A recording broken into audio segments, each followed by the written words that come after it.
Préparation en amont des élections politiques, l'administration des partis politiques et des associations, le ministère de l'Intérieur, de la Sécurité publique, de l'immigration et la décentralisation qui est à la tutelle des collectivités locales, se charge également d'assurer la gestion des services généraux et l'administration du territoire pour, in fine, pérenniser la présence et la continuité de l'État sur l'ensemble du territoire, d'une part, et d'autre part, garantir la mise en œuvre locale des politiques publiques nationales.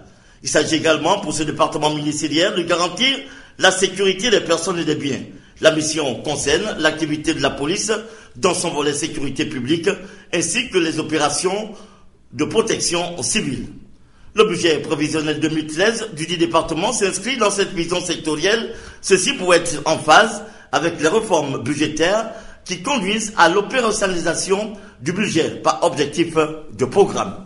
Il est prévu pour le ministère de l'Intérieur, de la Sécurité publique, de l'immigration et de la décentralisation une enveloppe budgétaire globale de 65 milliards 834 millions 24 845 francs CFA contre 55 milliards 307 millions 217 428 francs en 2012, soit une hausse de 19,03%. Ce budget 2013 devra donc s'inscrire dans la continuité des axes prioritaires et autres objectifs engagés dans le plan stratégique Gabon émergent, tels la modernisation de l'état civil. Il s'agit pour notre pays d'une part de s'adapter aux standards internationaux, de sécuriser la délivrance des documents d'identité et passeports, et d'autre part de simplifier les démarches des citoyens en permettant la délivrance des documents d'état civil en tout lieu du territoire national où la demande est enregistrée. En matière d'offres de sécurité et de protection des personnes et des biens, il va être lancé dans les prochains jours la formation de 3000 nouveaux policiers.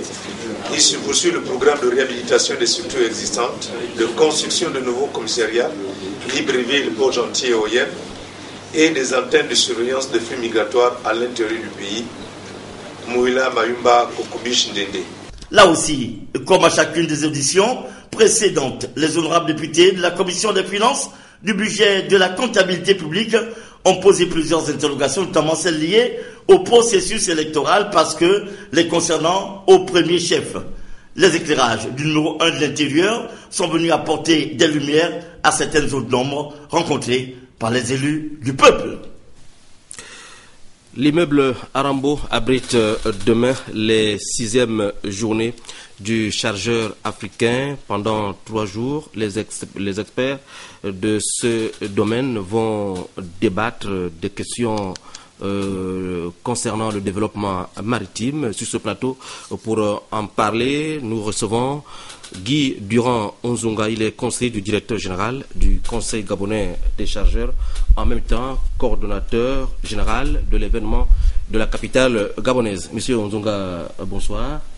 Bonsoir, monsieur Simangoy. Alors, ces 6e journées du chargeur africain s'ouvrent bel et bien demain à 9h à l'immeuble Arambo.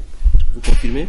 En effet, monsieur Simangoy, comme prévu, l'événement ouvre ses assises demain à partir de 8h. En fait, nous attendons déjà les différents délégués et l'ensemble des participants à cet événement. Ils sont tous déjà là à Libreville? Ils sont tous présents. Alors demain, pendant 4 jours, disais-je, de quoi va-t-on parler, monsieur Ndunga?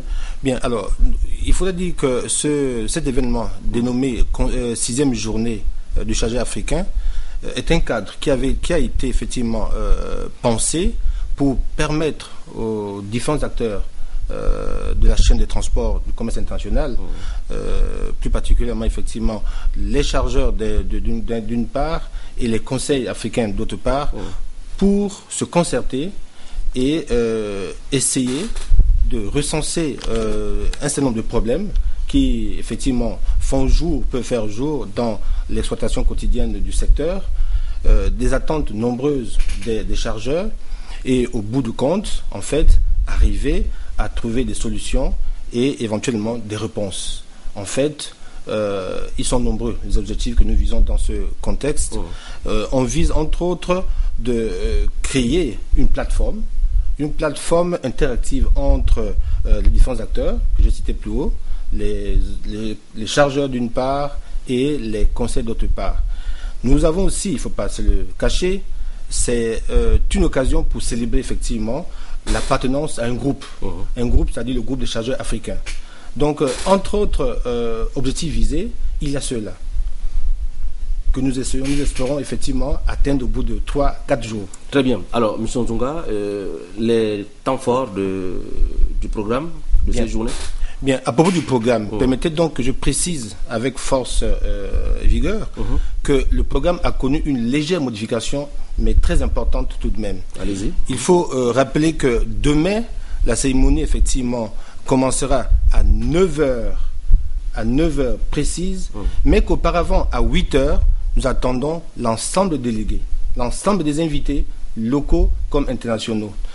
À 8h45, il est prévu l'arrivée du président d'honneur de cette journée, 8h45. C'est une surprise, permettez-moi de ne pas vous donner le nom de cette personnalité, et on le découvrira demain. Et à 9h précise, à 9h30, ce sera la fin de la partie solennelle d'ouverture des travaux.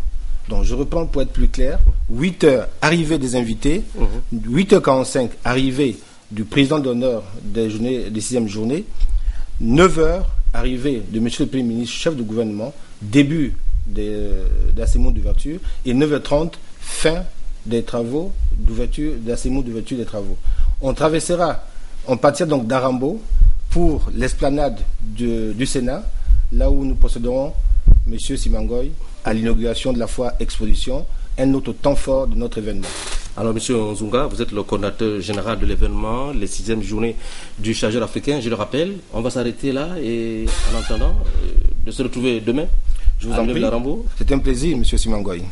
Merci Guy Durand Nzunga. Je rappelle que vous êtes le conseiller du directeur général du Conseil gabonais des chargeurs, en même temps coordinateur des 6e journées du chargeur africain qui démarre demain à Libreville, notamment à l'immeuble Arambo.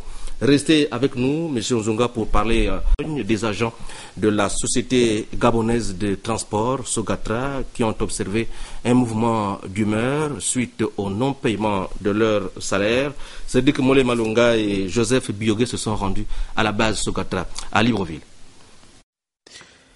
Depuis ce matin, aucun bus de la Sogatra n'est en circulation dans la ville.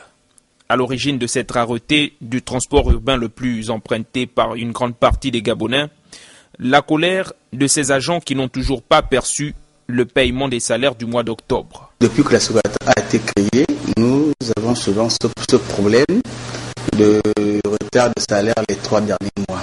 Vous savez que la Sogatra est une société parapublique et vit de la subvention de l'État. Il s'avère qu'après le mois de septembre, nous sommes toujours confrontés à ce problème. Revenons sur le problème qui amène ce mouvement d'humeur aujourd'hui. La direction générale a pris certaines dispositions à temps pour faire en sorte que cette situation ne se reproduise plus. Chaque année, curieusement, à cette période précise, le scénario est le même. Aujourd'hui, les agents de la Société gabonaise des transports ont dit leur ras-le-bol. En 2010, les salaires du mois d'octobre ont été payés pratiquement en décembre. En 2011, les salaires du mois d'octobre ont également été payés en décembre. Par contre, en 2012, le directeur général a pris toutes les dispositions pour que les salaires du mois d'octobre soient payés le plus rapidement possible.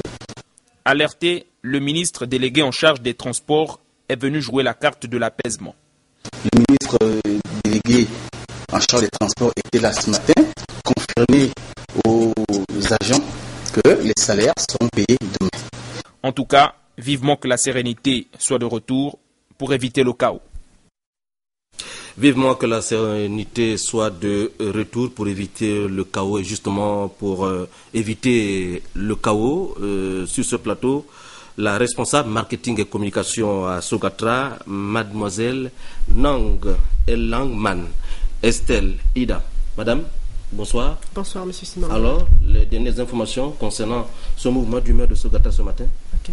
Donc, suite au mouvement d'humeur observé ce lundi 12 novembre 2012 par un groupuscule d'agents de la Société gabonaise de transport, le trafic a connu d'énormes perturbations sur l'ensemble du réseau d'exploitation. Saisi du problème, le ministre délégué en charge des Transports, M. Emmanuel Jean-Didier Billet, s'est rendu à la base Sogatra afin de s'enquérir personnellement de la situation.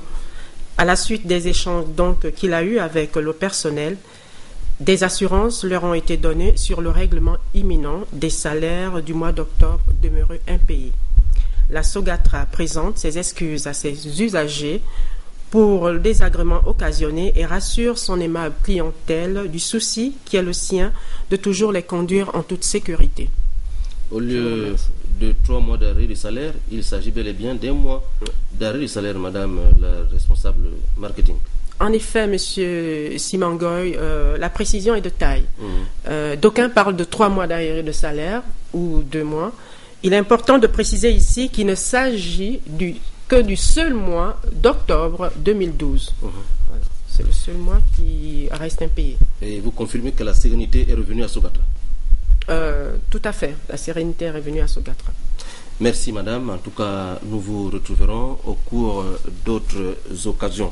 Cette information, avant de boucler cette session d'information, le président du Sénat qui porte à la connaissance de mesdames et messieurs les sénateurs que le programme des travaux législatifs est fixé comme suit. Demain, mardi 13 novembre, 9h30, audition du représentant de l'Organisation mondiale de la santé au Gabon sur le thème « L'état nutritionnel chez l'enfant gabonais de 0 à 5 ans » à la salle Jean-Hilaire Obam, mercredi 14 novembre, commission des lois et des affaires administratives, 10h, examen du rapport de la commission ad hoc chargée d'examiner la proposition de loi fixant le régime des associations d'inspiration religieuse au Gabon à la salle et jeunes à Mogo.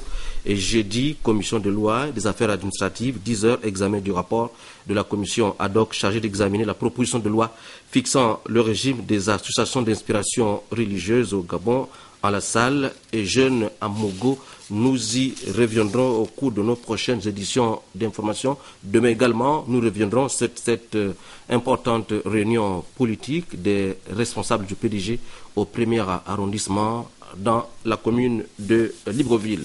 Vont m'accompagner cette semaine au son et Mary Mouyegé au VTR, Françoise Pamboy Sandrine à Kwangou, au Nodal, Jean-Pierre Manyungu, caméra, Jean-Gérard Miyundu, à la réalisation Yannick François Ondo Evung et à la coordination du journal Pélagie Mboui Ovono. Merci d'avoir regardé le journal. À demain 20h.